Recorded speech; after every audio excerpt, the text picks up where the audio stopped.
Hi Gemini. So let's do a 4-layered spread to try to capture as much of your energy as we can.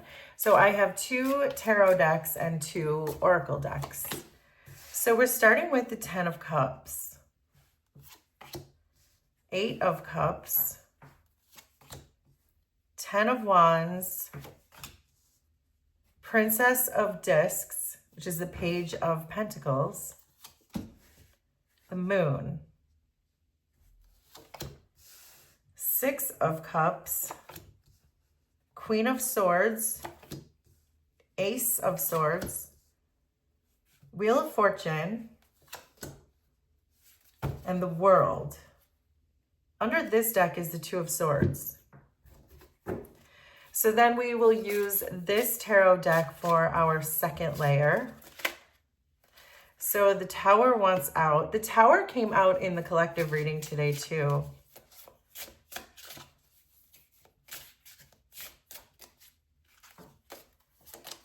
So there's 2 of Wands, the Emperor, the High Priestess, Knight of Cups, Death. Under this deck is the 7 of Pentacles. Gemini, I can already tell this is going to be a love reading, so let's prepare for that. We'll get 6 of these Prism Oracle cards for your third layer. There's Abundance, Pain, Stop, Happiness, Determination, Strength. Under this deck is Consciousness. And then we'll take 2 of these big picture oracle cards, and then we can get into this for you, Gemini. So there's the 2 of, well, it's not the 2 of Swords, but I said the 2 of Swords. We have the 2 of Swords here. That's just the Swords card in the Lenormand system and in the big picture oracle system. So then we have the Broom, and then there's a Man. So Gemini, just from the surface energy of this relationship, it feels like you are struggling to be clear about what to do next. It feels very off. It feels off balance. It feels like you may have invested too much. You're not sure it's ever going to change or emerge any differently. It feels like there's a person too that might be in the way. So make that make sense for your story. But I see this Man card here, and generally these are the things that keep the 2 of you apart, that strain the relationship. And I'm seeing a person, but with Consciousness being underneath the deck here too, Gemini, I feel like someone is really not self-aware in this situation. And I'm reluctant to think that that is you, because you're the one who's wondering. And I think the person who is not aware of the situation, they're not really being very mindful about their contributions to this situation.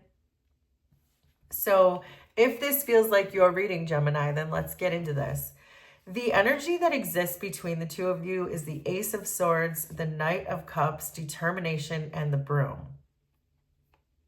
So this is still giving me a feeling that this is something you've invested in for a while. This feels like a long-term relationship. It feels like there is definitely love here. We're seeing the Knight of Cups. We're seeing determination. We're seeing the Ace of Swords. So I'm seeing 2 people who don't want to release each other. The Broom can always represent cycles, things that we do repeatedly, day in and day out. We get up every day and we do the Broom. So I feel like you are both have a significant determination in keeping this situation. It feels to me like you feel that this person is your truth, and it feels like that's a mutual feeling. But there is some kind of polarity here, something that's out of balance, that this is lacking equilibrium, and I can't put my finger on it yet.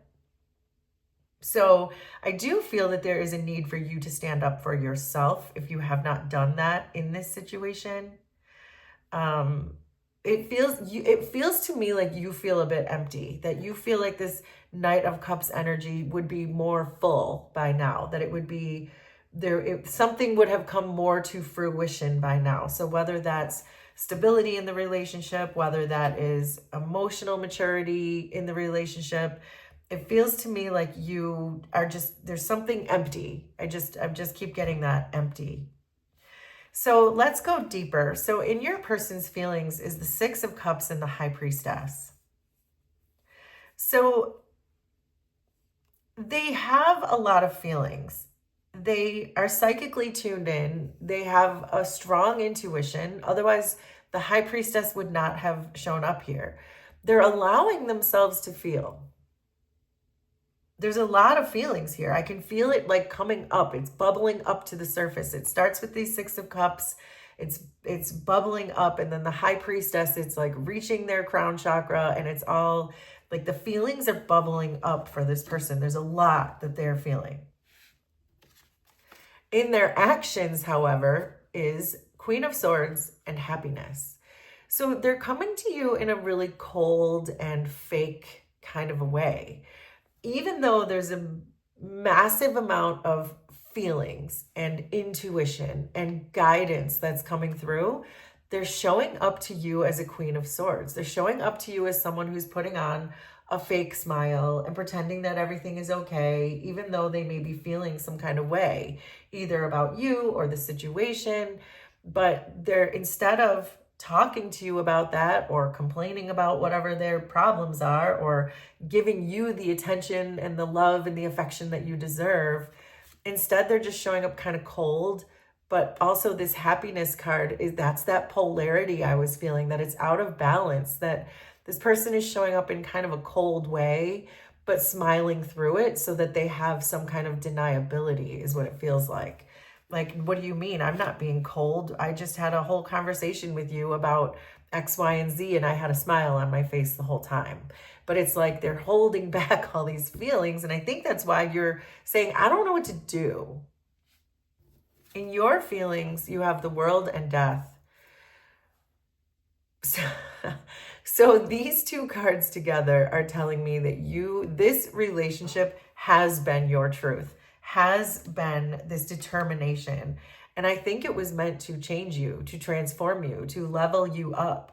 It's like this whole relationship has allowed you, not even just allowed you, I want to say it's almost forced you to think outside of the box. Whatever you have always done in relationships in the past, it feels like this very specific relationship with this person that we're reading about was meant to teach you, to transform yourself from the inside out. Death is an irreversible transformation. The old you is now unrecognizable. And you know that, you feel that. You also are intuiting that this has been a very transformative and powerful relationship for you, not because necessarily you're meant to be in this relationship, but because it was meant to level you up. And you feel that. And I see that. In your actions, you have the Wheel of Fortune and Strength. So you're just saying, I'm just going to keep doing me. I'm just going to keep moving forward. I'm going to keep pursuing my spiritual wealth. I'm going to keep pursuing my spiritual goals. I'm just going to keep moving forward. As much as this probably pains you because you did think this person was your truth, I think that you're not afraid to use your courage and move forward and keep this flow going forward that you have because of the death in the world, because you have done so much work, because you have transformed at such a deep level that you're just saying, no, I'm just going to keep going forward. I'm going to sustain this momentum. That's what the Wheel of Fortune is saying, that it's turning now and you're strong and you're transformed. You're leveling up. That's when the wheel turns, when the energy starts to shift because you've done the work. And so you're going with that momentum. It's like you're telling yourself, I went through all of this. It was miserable. It was painful. It was horrible what I experienced with this person, but it was for my own good. It was for my own spiritual path. It was so that I could become a completely different version of myself. So I don't want to get in the way of this wheel. I want to keep that momentum of the wheel going. So your person sees you as the Eight of Cups and abundance.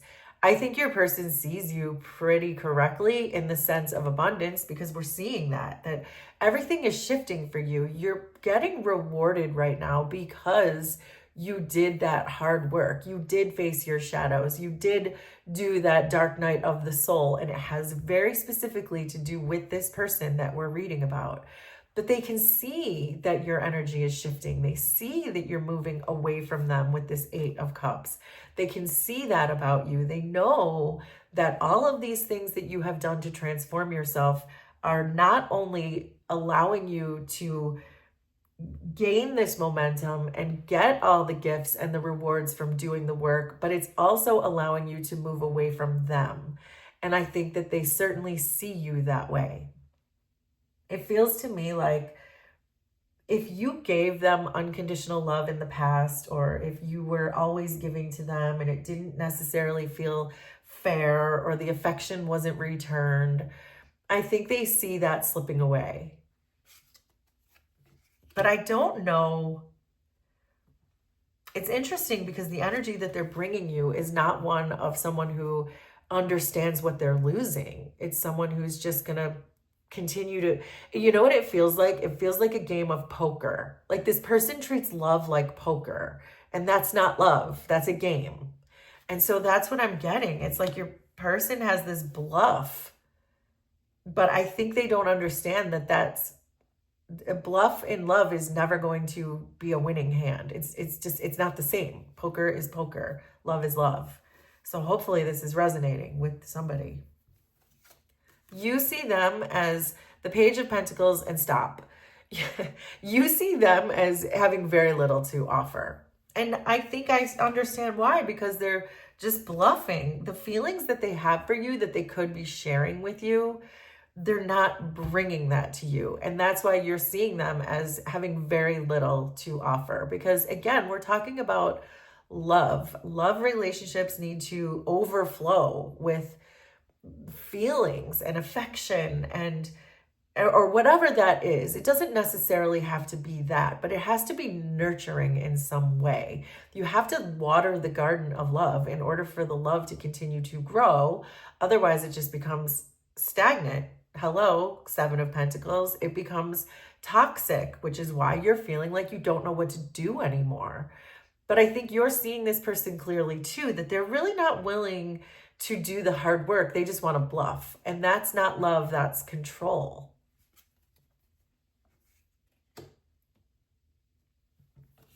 So in their intentions, they have the Ten of Cups and the Tower.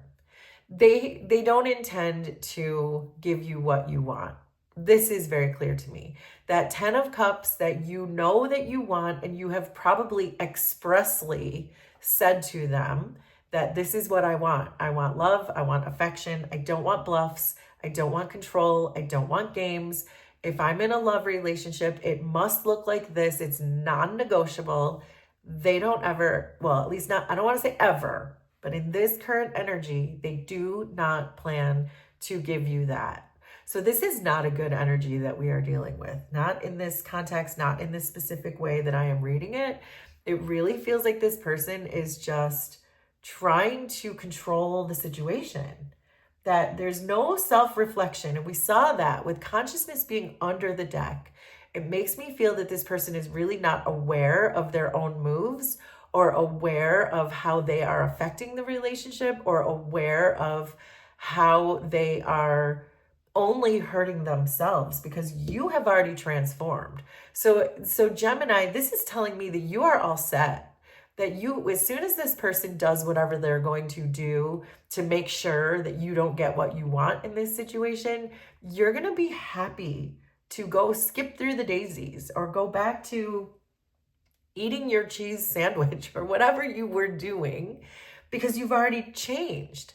You're already ready for this. You're ready. It's almost like you're anticipating that this is going to happen, that this person is not introspective whatsoever about their inner wounds and how they present themselves in a relationship that they clearly want, because it's the Six of Cups and the High Priestess is in their feelings. So they clearly want this, but they refuse to say it. They would rather lose you and tear it down than say how they feel. So those are inner wounds that they are not acknowledging. This is clear. This is a very unhealed heart that we are dealing with. In your intentions, you have the moon and the emperor. You are just going to continue down your own path. Whatever this transfer, you have now shown up as the world. You've shown up as death. You've shown up as the wheel of fortune. Now you're showing up as the moon and the emperor. You have all these majors all over you, which tells me that you are on your path to your spiritual wealth, your spiritual pursuits. Everything is coming.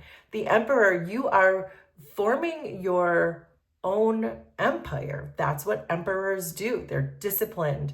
They think outside of the box. They lead. They sustain. The emperor is one of the most powerful energies in the deck. You can bridge people together. You can bring countries together. That's what emperors do. But I think you don't intend on sharing that with this person, with the moon card. I think you're just keeping all that because you understand. So here we go with the poker reference again. You understand that this person is not going to show you their real hand. Even though we see their real hand, they're bluffing. And they're ready to tear this down rather than admit it.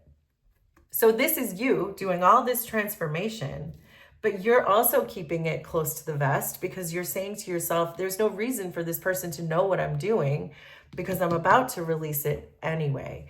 I see this Two of Swords here. This was you being stuck, but I think the next misstep that this person makes, the next game that they play, the next aggressive move that they make, the next time they try to control you, it feels to me like that's the straw that's going to break the camel's back, that you're done. You're just going to go, like I said, make your empire, skip through the daisies, and eat your cheese sandwich. And they don't need to know that. They don't need to know that you're just waiting for them to step in that landmine.